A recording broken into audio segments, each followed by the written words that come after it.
Hello, everybody. We're back. We're at the wheel. I'm Joe White of the High Speed Radio Substack. My partner in crime, Tu Lee, Sino Auto Insights. It's been it's summer, okay? So we've been a little irregular, but we are back on the road and we're going to have a lot to talk about. We won't cover everything that we could, but we're going to talk today about the day of reckoning that's happening at Volkswagen and what's behind that big restructuring that they're talking about as we speak in Germany. We're going to talk a little bit about the future of the USMCA, which is now officially up in the air. Talk about Polestar, the Geely-owned brand, electric vehicle brand that is basically as we're getting run out of the U.S. market and what that means. And then if we get time, we'll talk a little bit about Rivian and maybe Lucid too. But Rivian has had a good month for a change in terms of its delivery forecast. So goodish. Goodish. Better than I badish. wouldn't call it full-fledged good. Yeah, I wouldn't call it full-fledged good. Yeah, no, that unfortunately not full-fledged good. So, let's start with talking about Volkswagen. And I'll set this up, but I want you to kind of take the ball on this because a lot of what's happening at Volkswagen is actually about China, and you know a lot about that.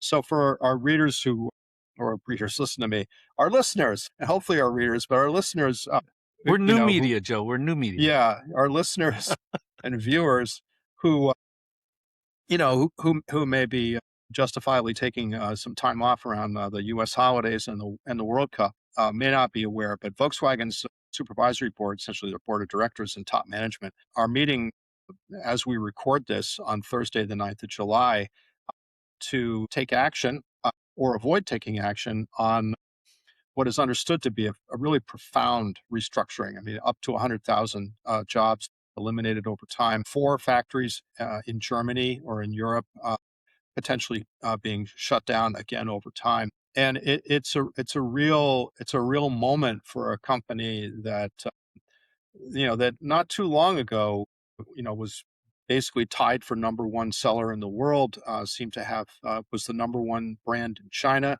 5 or 6 years ago. Well, all that has changed. Oh, and of course owned Porsche, which is probably one of the finest luxury auto franchises or consumer franchises of any kind in the whole world. 2, what happened to Volkswagen? Because I think a lot of it, happened. What's bad at Volkswagen has been happening in and because of China. What's your take? Well, let's peel the layers of the onion back a little bit and give some history lessons. Volkswagen was the first brand or one of the first brands in China. And so there's a long history of growth in China for the last, with the exception of the last 6 or 7 years. Let's say it's all been all gas for Volkswagen Group. Okay. And when we say Volkswagen Group, we mean the 800-pound gorilla Volkswagen brand, but then also Audi and Porsche. Okay. Let's always remember that Volkswagen Group has at least a dozen brands, I want to say. And Skoda also sells in China. So there's a number of brands that were helping Volkswagen become the first or second largest automaker in the world over the last 40 years.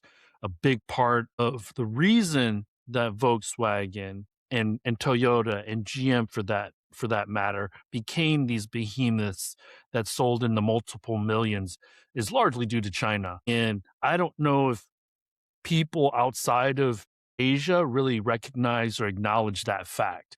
So in order to have the king fall from his perch, he needs to get to that perch. And I think Volkswagen and Toyota largely did that up until around 2018, 2019, when COVID happened. Yeah, no, and that's a real break point. COVID was a real break point. I'm just looking, and I'm going to throw it back to you in just a second, but I want to point this out to people listening. In 2019, as I understood it, reading on this, Volkswagen peaked in China at like 4.2 million plus or minus vehicles in China alone, and now they are under 3 million vehicles in China and headed down. They're on the down elevator. They've lost 4 factories worth of production. Again, depending on how you want to count it, but that's roughly right. 4 factories worth of production in just 5.5 or 6 years, which is a blink of an eye. exactly. Go ahead. So what caused that? Where did they fall off the rails in China? Because they definitely did fall off the rails. How? So Volkswagen, let's say that's a microcosm of the legacy automakers. Up until 2017, 2018, 2019, the collective legacy automaker market share in China was over 50%. Let's say Mhm, closer to 60%. Now it's closer to 27, less than 30%, which means on a base of, let's say, 25 million cars. Now, more than half of those, and I'm just talking private passenger vehicles, half of those are new energy vehicles. And so when you hear about the Neos, the Xpungs, the Li Autos, what you should really be focusing on is the Geelys and the BYDs because they drive the volume. Okay. mhm, Neo, Xpeng, Li Auto, they're happy if they're going to sell 500,000, 600,000 units this year. So on a base of 25 million units, not a ton, but no, growing and significant for them. But it's BYD at 4.6 million units in 2025. 90% of that shipped domestically in China. That's mhm, eaten up the Volkswagen brand volume, mass market volume, sales volume. And then you look at Cherry and Geely also really keying in the sub 25,000 US dollar vehicles. And we're starting to see that leak out into Europe, Latin America, Southeast Asia, South America, Middle East a little bit. And so the concern is not only how do we stop the bleeding in our most important market? Because you had mentioned 4.2 million units. That was total out of 10 million units or 10 and a half yeah, that million was units. it's 40 to 50% of their global volume, depending on how you want to count it, but it's basically right.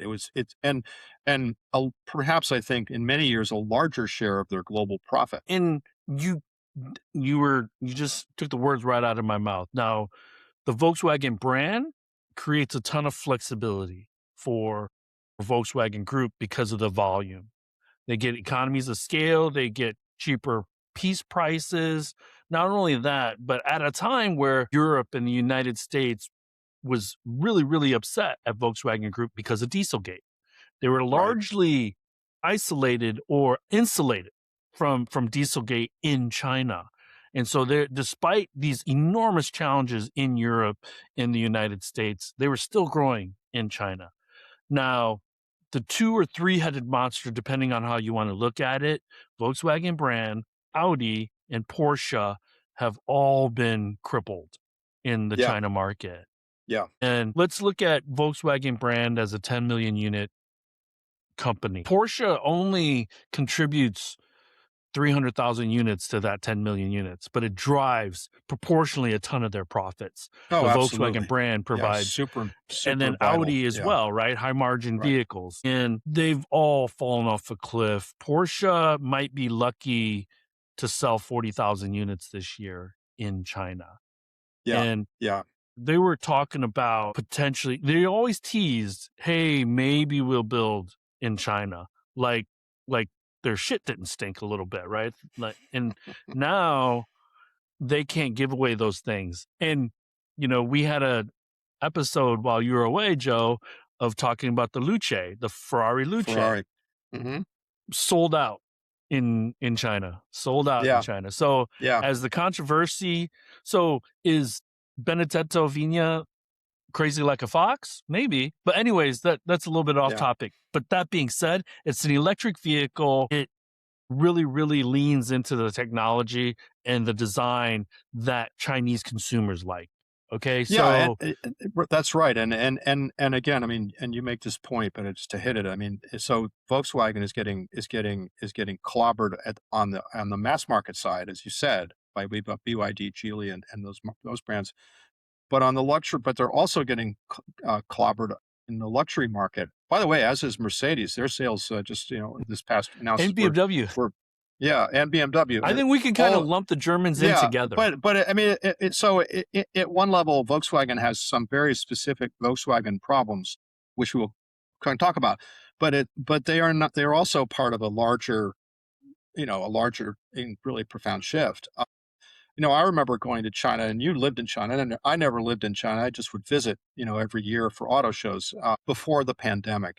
And I remember you would walk around Beijing or even walk around Shanghai, but certainly in Beijing, you just walk around and there'd be like half a dozen black Audis lined up outside some restaurant, right? Where, so the party guys are in there having an expense account dinner. And that was just like the staff car for party and party functionaries, but also, people who were making it, right? Making it in China. They would have a black Audi. Not anymore, right? But they might have a Tesla and they might have a Xpeng or a Li Auto, but yeah, the black Audi, that's not happening anymore, at least not to the same degree.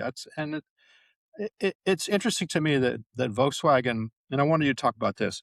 So it's not like Volkswagen couldn't have seen this coming, but it seems like it seems like they saw it coming, but they couldn't figure out how to hit the pitch. They couldn't figure out how to bring to market vehicles that were competitive. What went wrong? I'm going to give you a quick example of how they use duct tape to create a solution for a missed opportunity to quickly put a vehicle into production into the market, and how the Chinese consumer has really matured, its tastes, its understanding of brand, and how Chinese brands have really become these desirable brands that Chinese consumers want. So back in the day, when I moved there, so I lived there, as you know, Joe, from 2008 or 2009 to 2022. And when I first got there, like you said, living in Beijing, where is basically Washington, D.C. for China, right? Hmm. And so government officials all over the place. So that means a lot of black Audis, Yeah, A6s, A8s. yeah, And so kids growing up in 2008 are now the car buying public. What they saw was Audi is a government official's car. It's not a cool car. It's a government official's car. yeah, yeah, yeah, And yeah, in how the culture and the use cases are different, because if you're a government official, if you're a CEO of a company, you're not driving the car, you're in the back right. seat. Yeah, yeah, yeah. So to resolve that challenge, what they quickly did was they created A6Ls, A8Ls. Hmm. I And remember so the that. Yeah, L was really the long wheelbase was everything was popularized. stretched. Yeah, yeah. And all that, but that's all they did. They kept the Yeah, car yeah, the it's like, same and if all we have added. to do is stretch this thing 4 to 6 inches or whatever, and we're good to go. Everything else can be the same, it's all fine. And then that game came to a stop. And it worked for them, but as the Chinese consumer their tastes, their kind of understanding evolved, and they moved up market and are able to kind of differentiate brands and what their likes are. As Tesla comes into the market and shows them what technology does in a vehicle, it really, really created this inflection point, while most Westerners couldn't access the China market because it was during COVID. Yeah. And so I think what they thought 10 or 12 years ago, we'll just patch it by, an example of, let's not figure out what the Chinese consumer actually wants. Let's just piece together something, and the logo on the hood will sell the vehicle. Okay, that's not Yeah. happening anymore. No. The sense of how fast things have changed. There have been 7 million units of ICEs taken out of the system over the last 7 million units, Joe. Yeah. No, right, and again, I mean, you put that, I can't even do that math in my head, but that's like 25 or more factories worth of production. Again, I'm doing 250,000 per factory because that's math I can do in my head, maybe. I know it's more complex than that, but there's this huge overhang now of overcapacity in combustion vehicles in China, huge, right? And the foreign brands are sitting on a good deal of that, not all of it, but a good deal of it, and it just And sits there. if we so let's kind of talk about how this affects Volkswagen Group Yeah, globally. Number one market right now is the United States. They're shrinking a little bit in Europe. They're falling off a cliff. 16% first half year over year decline in global sales in the first half of 2026. More than 20% decline in China. So both Volkswagen brand and Porsche still have not found the floor, No, from doesn't how seem like it. much sales are shrinking. So it could still get worse from a sales volume standpoint. And we know that Bluma 2 weeks ago had said they're taking 3 million units out of their system Yeah, effectively, or are in the process. yeah, And I think over they've time. taken some sales volume out of the system. And that really led to, oh, we're going to close some more factories in Germany. Yeah, yeah, Okay.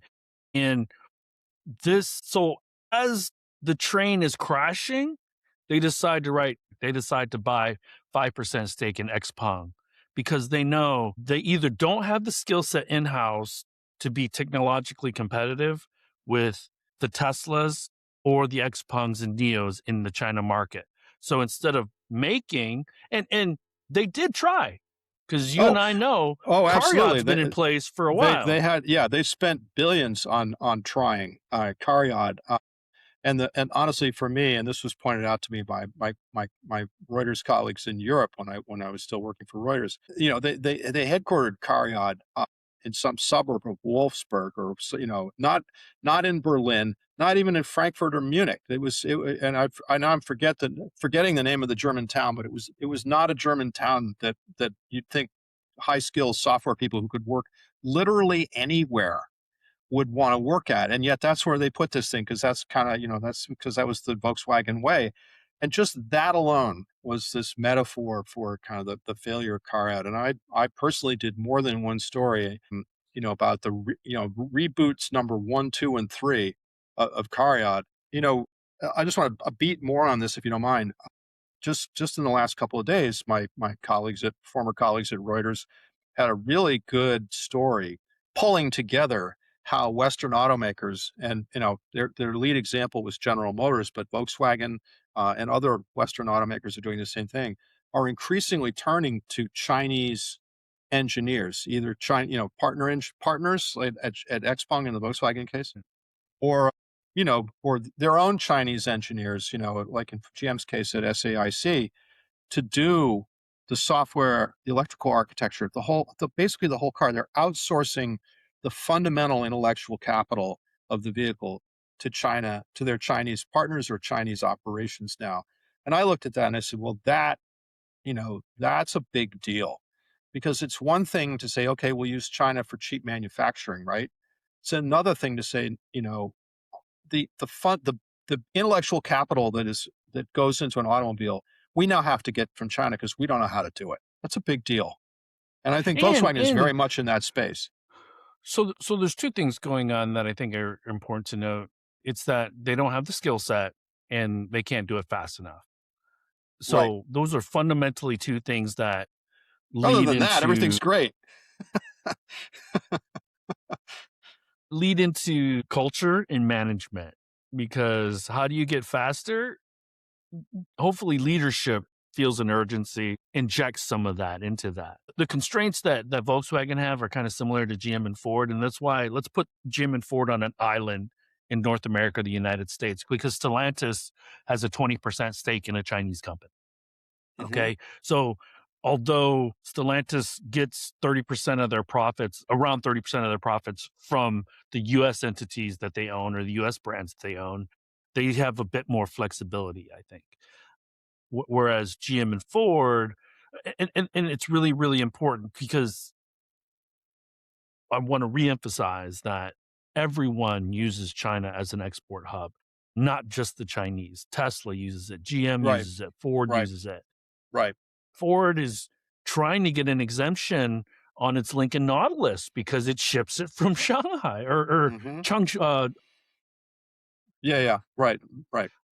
Let's be clear that China is the manufacturer to the world for many brands, not just Chinese brands. So, but that begets. So there's a couple of things going on with the China market that I want to kind of explore outside, the effects, the secondary effects, the knock-on effects. The NEV market is slowing down. The overall passenger vehicle market is going to be flat. And so when we know a market is flat, elbows get sharper and incentives get increased because in order to hold on to share or in order to try to take share, more money gets put on the hood. And we also need to remember that the Chinese government last year said no more involution, no more price cuts. So that Yeah, is largely involution. taken off the Their table. term for crazy Eddie price wars, where like our prices are insane. The market blowing up effectively. Yeah, And so for a communist country, for them to say, hey, stop all this competition right. is Stop the giving big stop giving the masses what they want. Cheap cars. crazy. Cut it out. So as the China market settles and growth kind of flattens for the Chinese automakers, it increases the pressure to export. For Volkswagen, it's going to increase the pressure for them to find profit somewhere else. So, and when we talk about the Volkswagen in the United States, we know the Volkswagen brand hasn't been super successful historically here. So, Not for decades. No. what do you think? Because I believe they're going to lean in on Porsche in the United States. I just don't know how much more volume the US can take of $100,000 sports cars, two-door sports cars. And then let's get your comments on how important the Scout brand is going to be for them in the Yeah, US. yeah. No, you're right. I mean, I think you're right. I mean, the Volkswagen. I mean, again, I'm sure one of the reasons why Oliver Blume, the CEO of Volkswagen, is smashing the glass and hitting the big red button in Germany today is because as he looks at the world, where is the opportunity for growth? And the one major market where Volkswagen could be shielded from Chinese competition, at least for a while, is the United States, right? Everywhere else, he's under assault. In Europe, he's under assault. Latin America, he's under assault from Chinese rivals. Even in Canada, now he's under assault. In Mexico, he's under assault. We go on. The United States is the one sheltered market for Western legacy brands. I mean, yes, Tesla's For here. now. Tesla's for now, yeah, and the for now is definitely an important caveat. But the problem there, and you're right. One, I mean, the market for $100,000 sports cars and $70,000 SUVs, which is really what the Porsche business is these days, is 50, 60, Yep. $70,000 very well appointed, nicely engineered combustion SUVs. I guess they've got an electric in there somewhere, but fundamentally combustion SUVs. Again, that is a U.S. market, North American market product anymore. But here, let's not, but now we have to talk about Donald Trump. And Trump is putting, is instituting tariffs or threatening more tariffs on imported vehicles. The best case scenario for Volkswagen, importing vehicles or Porsche vehicles from Germany, or Porsche AG, the nominally separate company exporting vehicles from Germany, it is I think a 15% tariff. But that depends on how the president of the United States feels on any given day about and he's threatening to put additional tariffs on European goods based on their uses, their alleged use of forced labor, slave labor. I think, especially in the case of Europe, that's pretty clearly seen as a pretense or pretext to just put more tariffs on and raise more revenue and put pressure on these companies to localize. But in the near term, it seems like Volkswagen has this tariff costs, which are substantial. Yes, they produce Atlas SUVs in Tennessee, and I think they're looking at producing other products in Tennessee. You mentioned Scout. Scout, I mean, is a great brand. I mean, it's got a lot of legacy, good legacy in the United States. You know, it's a shame International Harvester, the developer, the originator of Scout, couldn't live to see the day when the Scout design, which if anybody knows it, is the classic SUV, two boxes on Boxy. stacked on top of each other, or three boxes, whatever. Point being, they invented the SUV look that has now been adopted by Bronco, both in the historic Bronco and the current one, Rivian, so on. But Scout is 2 years away from production in their factory in South Carolina. So that's a long time. Two, they've had to pivot from fully electric to or largely electric to largely extended range electric, essentially combustion plus a big battery drivetrain. Three, by the time Scout gets to market, you're going to potentially have a market that is just crowded with SUVs that are more or less in the same ballpark. I mean, and Rivian is the number one example, and I think we've talked about this before. If you step back a couple of paces from the Volkswagen Group and you ask yourself, why is it that the Volkswagen Group is investing $5 billion plus in Rivian to help Rivian build a line of SUVs and pickup trucks that are, from 50 paces identical to the Scout line, which Volkswagen is also funding. They're Hold going on, to, let's make this more clear, Joe, that you and I would compare and buy against one another effectively, uh, right? yeah. I mean, look, I don't think we're unique. If you look at the Scout SUV and the Rivian SUVs in a picture or even side by side, you look at them and say, well, this is the same concept. It's an international harvester SUV time travels to the 21st century. What do you have? You have the Rivian and you have the Scout.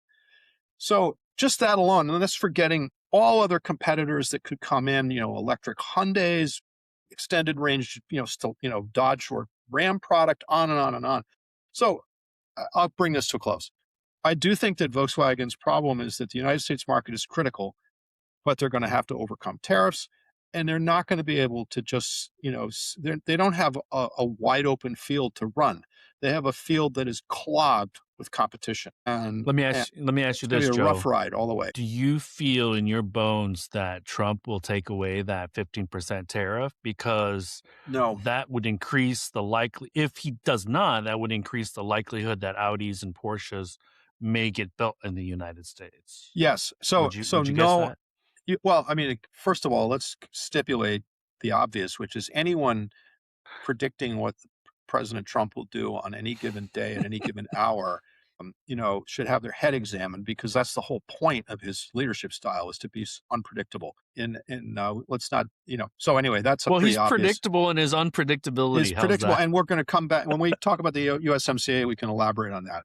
So that's number one. But I do think that he has consistently been strongly in favor of, and appears to believe strongly, that tariffs are good policy. We could have another podcast about debating that one, but he clearly believes tariffs are good policy. He's stuck with it. Or a You good know, prod. right? Or a good policy in good fiscal policy raises money. Good industrial policy, it forces companies to build within the United States. Okay, so yes, I do believe, and I think a lot of other people believe, that long term, Volkswagen, if they want to be relevant in this market, and get their market share out of the low single digits, they're going to have to build more of their product, and more of the Audi, more Porsche product vehicles in this country. I know there's a lot of people, and I think I'm one of them, who look at that plant that they're building for Scout in South Carolina and conclude that unless Scout, if Scout, blows the doors off and sells 150, 200,000 a year, fine. Then they should build another plant for the Porsches and the Audis.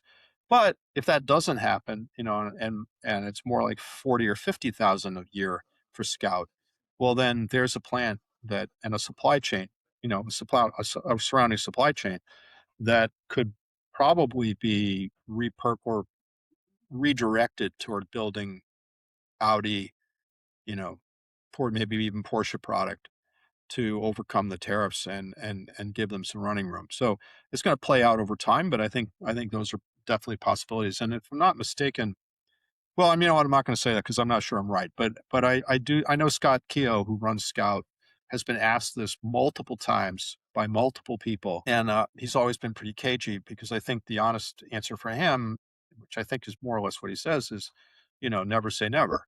You know, they'll do what they have to do to make it Yeah, a and viable and the business. world of automotive will change in the next 3 years for sure. Absolutely. Yeah, yeah. No, I think that's right. Maybe this is the moment we can shift gears a little bit to talk about, just for a few minutes, Well, you and about. I thought the Volkswagen discussion was gonna be 5-10 minutes. We're 30 No, minutes it's in, Joe, no, so and we're not, and we could talk more, but actually, the trade question you raised, brings us to, I think, another important development over the last, sort of the holiday week or whatever, the break, starting on July which is, 1st, correct?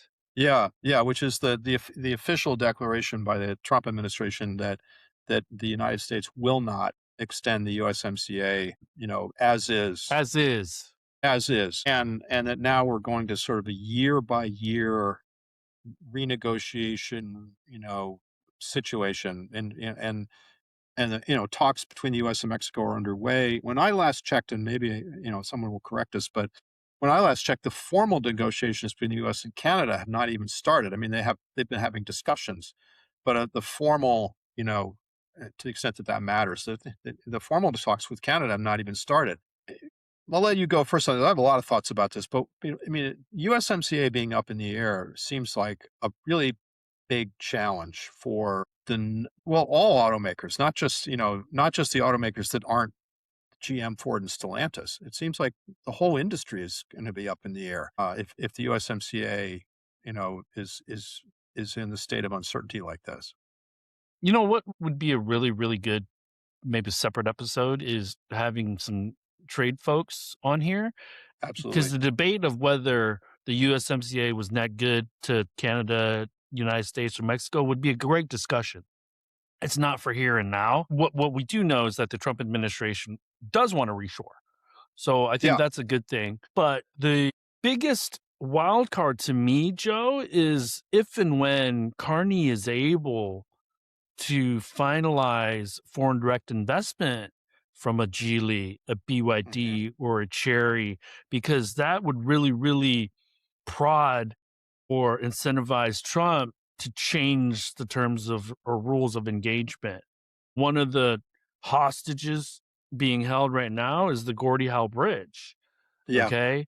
Hmm. And the threats about if Chinese vehicles enter Canada, they're not going to be welcome across our Yeah. borders.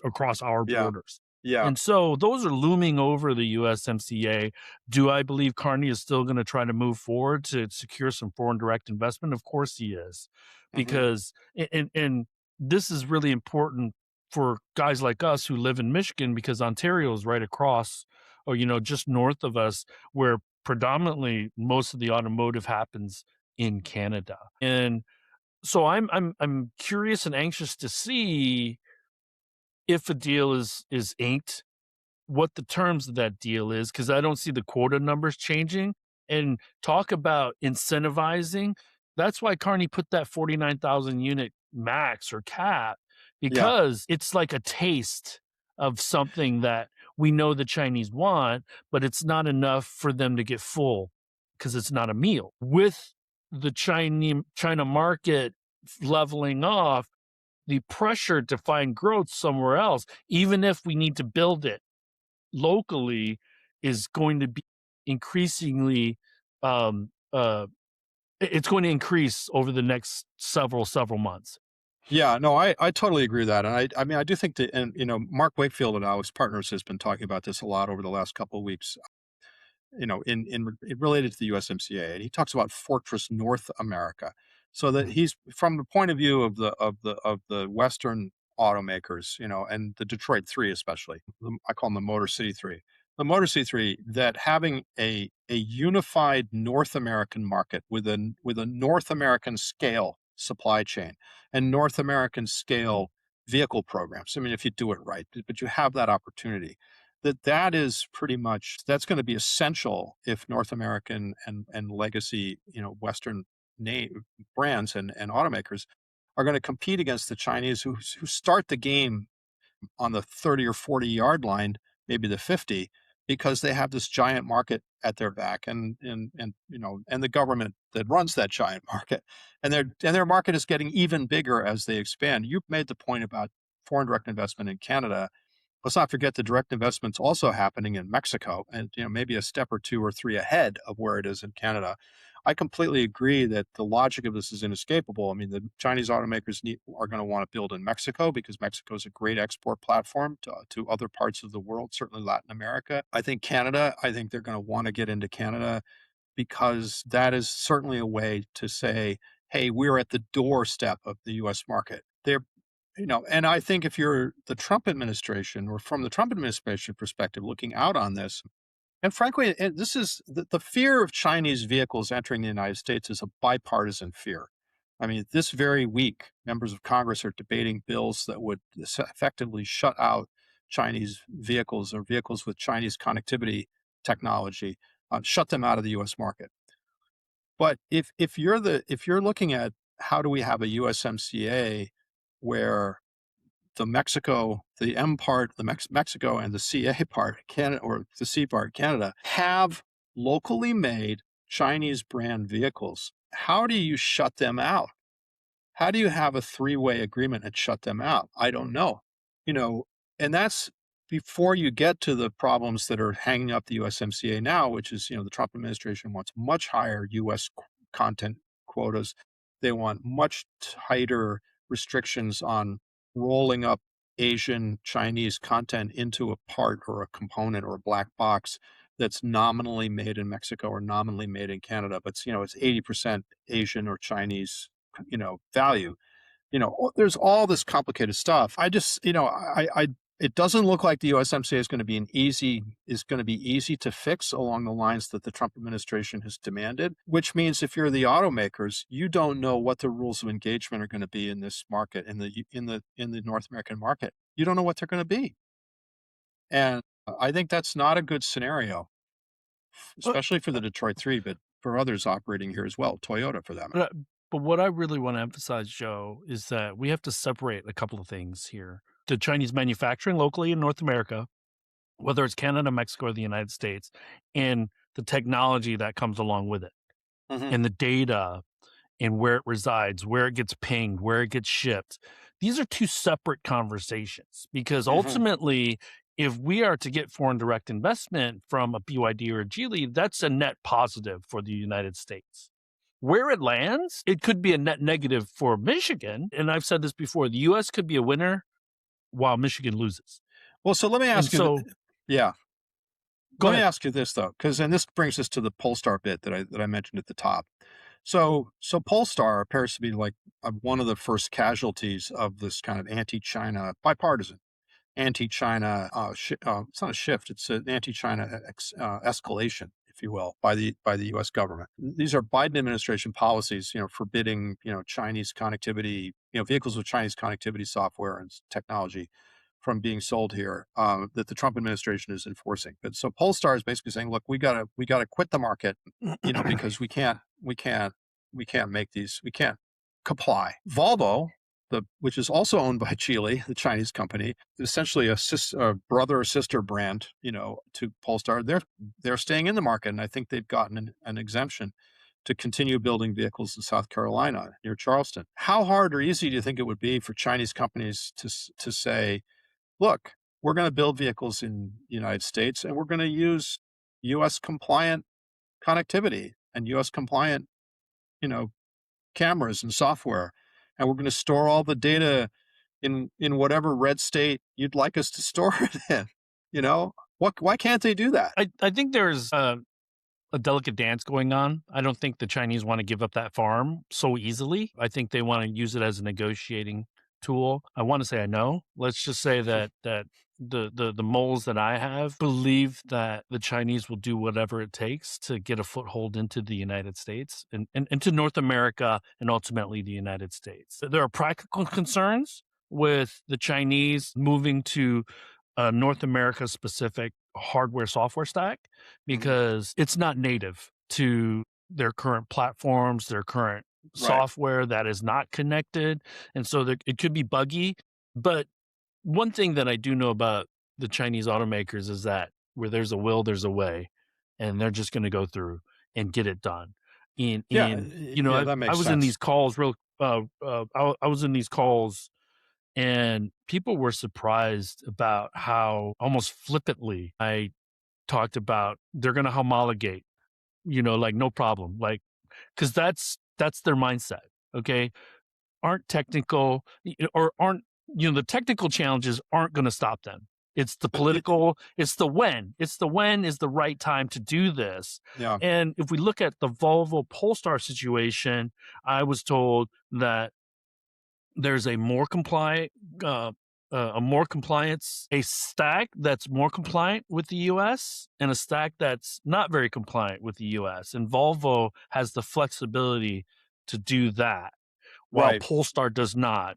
Hmm. And if we're to peel the layers of the onion back a little bit, Polestar sold 6,000 cars in the Yeah, United that's States last right. year. That's a really important point here. I mean, I think it's not like Polestar was a mass market or a mass volume success story here. They were struggling anyway. And I do wonder whether, as you say, I mean, so Geely Volvo demonstrated that they can comply or they can, or, or they have, as you said, just like you said, but is it worth it to make Polestar comply? And it sounds like the answer to that question from the Geely point of perspective was no, it's not worth it. Let's just What would bag it. and here's the crazy thing, Joe. What would make a ton of sense is if the United States could get some of our allies to be consistent with a data sovereignty policy. Mhm. That would kind of force the Chinese, because it seems like they're only doing this for the US market. Yeah. Okay. And this is where having allies and having decent whoever our allies are. I'm not trying to pick who the United States, that's up for a separate debate. But if we had more markets, larger markets, passenger vehicle Mhm. markets that could also be consistent with our policies, then it would likely force the Chinese to do it sooner rather than later. No, that Okay. and that's a really interesting point. You're right. In a different world, you could have a US, Europe, South Korea, Japan, US, Europe, South Korea, Japan, Latin America. Well, where it seems to be headed, and again, I don't think this is great for the automakers, is at least a bipolar or a bifurcated world where you have, technology for China and then technology for everywhere else. It might even get more complicated than that, but that seems to be and that's not great. I mean, you'd rather have scale and uniformity, but it also doesn't seem, as you said, it doesn't seem like it's impossible. I mean, it But doesn't we seem, so here's the crazy thing. GM and Ford and Volkswagen are already doing it in China. yeah, right, So and they're using Chinese technology. GM has, you're going to see on the balance sheet, the financial statement at the end of the year, a bump in their profits because Momenta just went IPO. yeah, right, You know, and a they're using, yeah, Chinese which is autonomous Chinese, vehicle company. yeah, yeah, yeah, yeah. So it's not as controversial as people would make it out to be. Now, the Chinese don't want to do it for sure, but they also want to enter a 15 million unit market because Yeah. number one, they have a ton of confidence in their product. Number two, this is likely going to be their most profitable market.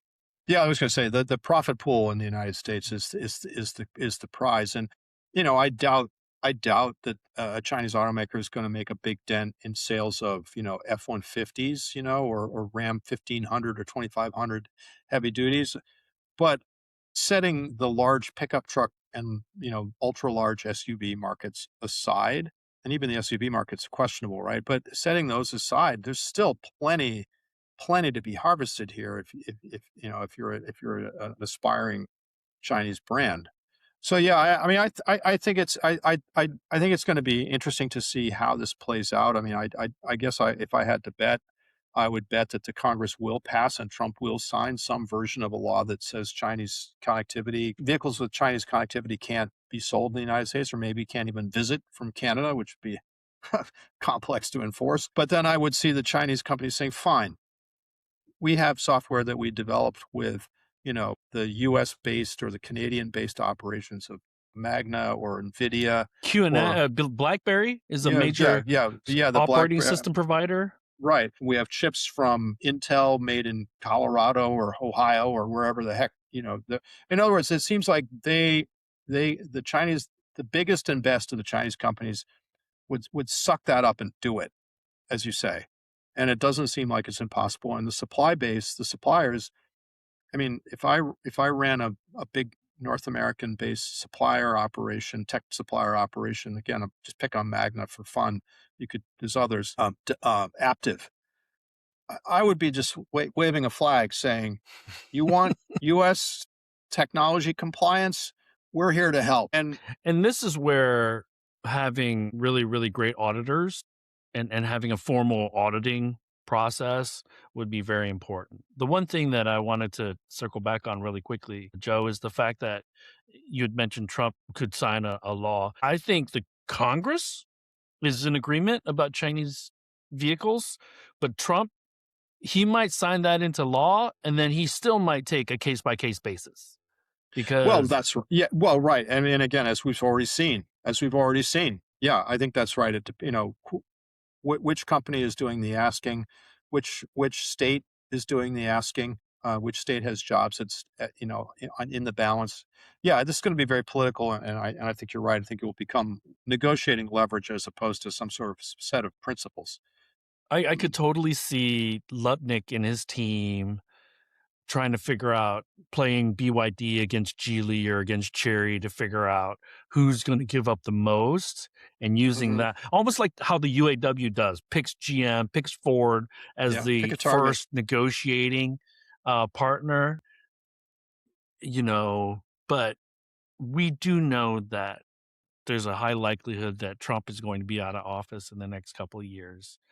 And we Well, that's also what the know that the Constitution Chinese are says. going to be, we also know that the Chinese are going to be fairly consistent over the next several years. But I do think that, from what I've heard, they feel that this 2.5 year window that he's still in office is likely going to be the best opportunity, especially as the Iran war is on, is off, is on, is Yeah, I off. think it's on It's today. Yeah. Well, yeah, yeah. um and the other pressure point that should increase and create anxiety for the Chinese automakers is that BYD, Chery, Great Wall, there's these Chinese companies that have capacity CATL that is going to come online outside of China. Hmm. And so building capacity outside of China doesn't help their overcapacity inside China. No. But the echoes of dumping, the echoes of exporting too much, they're going to get louder and louder and louder.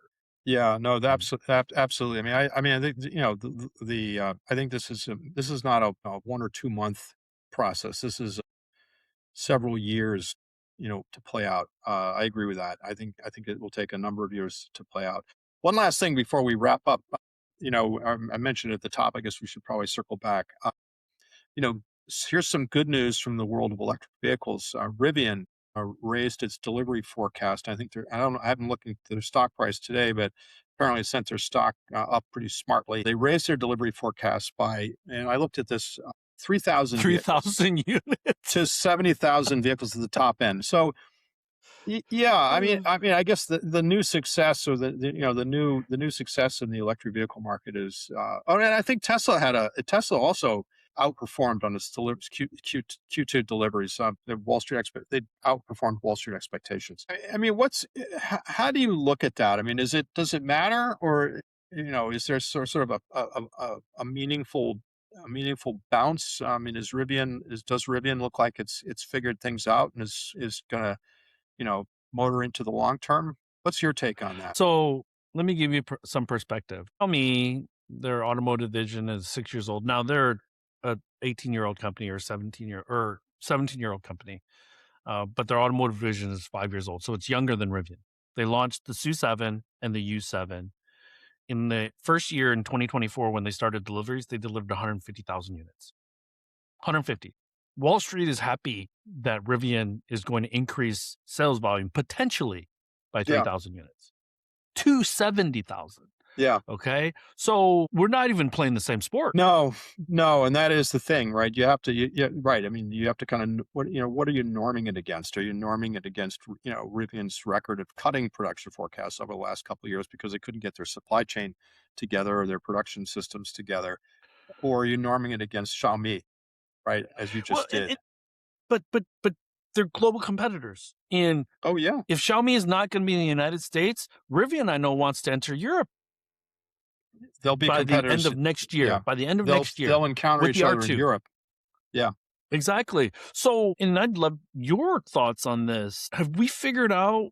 So they don't have the excuse of we only sell $75,000, $90,000 cars where the market is very limited in the United States. They've just launched let's say a $55,000 car, which is cheaper, not mass market, but cheaper. Right. So they don't have the constraint of sales. Let's say. I think they said that they had over 100,000 reservations Right. refundable reservations, but reservations nonetheless. But they're only shipping 70,000 this year. What are your moles saying about, is it a manufacturing issue? Is it a supply chain issue? I don't understand how they can't get over the manufacturing hell hump, to be honest with you. Yeah, and I don't have special knowledge of this. But I see the same numbers that you see. I mean, they have a pretty big factory out in Normal, Illinois that can build more vehicles than 70,000. And I do think that they're taking the ramp of the R2, the more affordable or lower priced, 50 some thousand, 50 $60,000 version. I think they're taking that ramp very slowly. Very These numbers conservatively. suggest very conservatively. There's probably that's probably for really good reason. I mean, they need to work on making sure that these vehicles have decent quality and don't get recalled for stupid stuff, or recalled at all, regardless of whether it's stupid or justifiable. I also think that when they conceived this product, they were hoping to get a $7,500 federal tax subsidy. And anyone who tells you that the withdrawal and the cancellation of that subsidy doesn't matter is not telling you the truth. I mean, it absolutely matters, even to someone who's buying a 50 some thousand, for $60,000 vehicle. That matters. I mean, it's more than 10% of the price. So that's a problem. And I think it helps that gasoline is suddenly expensive and the price is volatile. I mean, I was looking at some numbers out of the UK. I mean, UK electric vehicle sales are zooming because of the high gas prices and the instability in the petroleum markets. So, and that's certainly helping here in the United States. But yeah, I mean, look, you know, Rivian has a big engineering shop in the town where I lived, Plymouth, Michigan, and I like the Rivian concept, and I have no animus against Rivian. Their CEO doesn't make you grind your teeth with the stuff he says about issues that aren't related to cars. It's a very polished image. RJ has a very Ex polished Yeah. image. So all I'm saying is I'm when I express some concern and skepticism about Rivian, it's not because I have some animus against the idea of EVs or against this particular company. It's actually the reverse. But I think you have to look at gravity, and the gravity tells you that if they don't get cracking and start and fill that plant in Normal and start producing at capacity and justify the expense, the billions of dollars that they're going to spend building a second factory down in Georgia, you know, that's they've got to do that. They've got to fill that factory and start selling it out, and they've got to come up. They got to show that the sales momentum is sufficient to to uh, to justify the additional capacity they have planned. That's just the way it is. Well, And so, this is a good step, but I think the point of our discussion here is that it's a step, and it's not going to be enough. They have to go way beyond this to be successful. Joe, before we close out, because there's a couple comments, but I did want to get you on record about Slate. Yeah.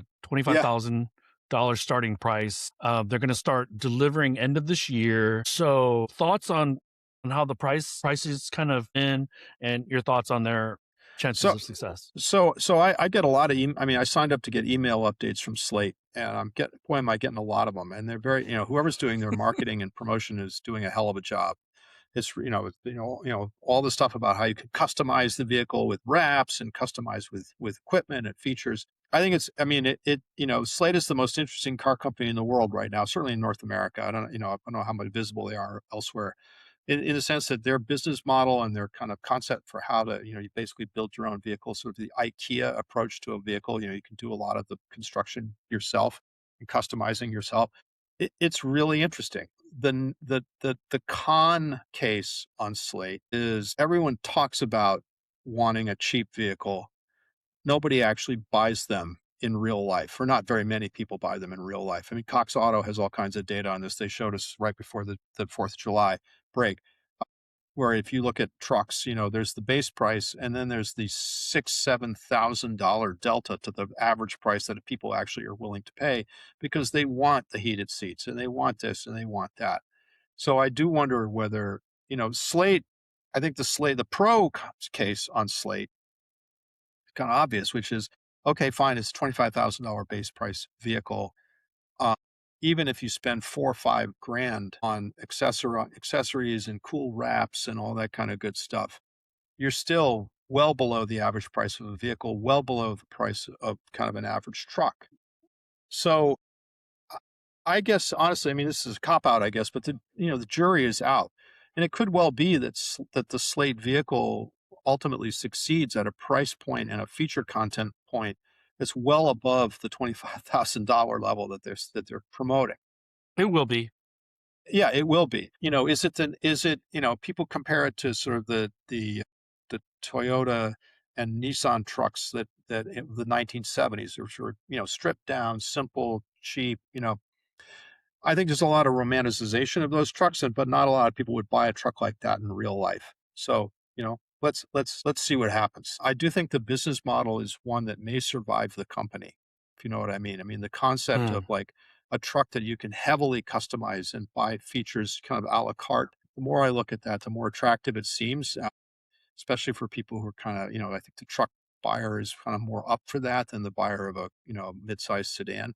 So yeah, we'll see what happens. But I don't think it's What a I'm slam taking from dunk. that what I'm taking from that, Joe, is that maybe you think it's a little too analog. The other thing that you had mentioned Rivian relying on that $7,500. I think Slate was also relying on that. Oh, absolutely. And I want to point to they are at least the third company, American company, that is relying on the Chinese.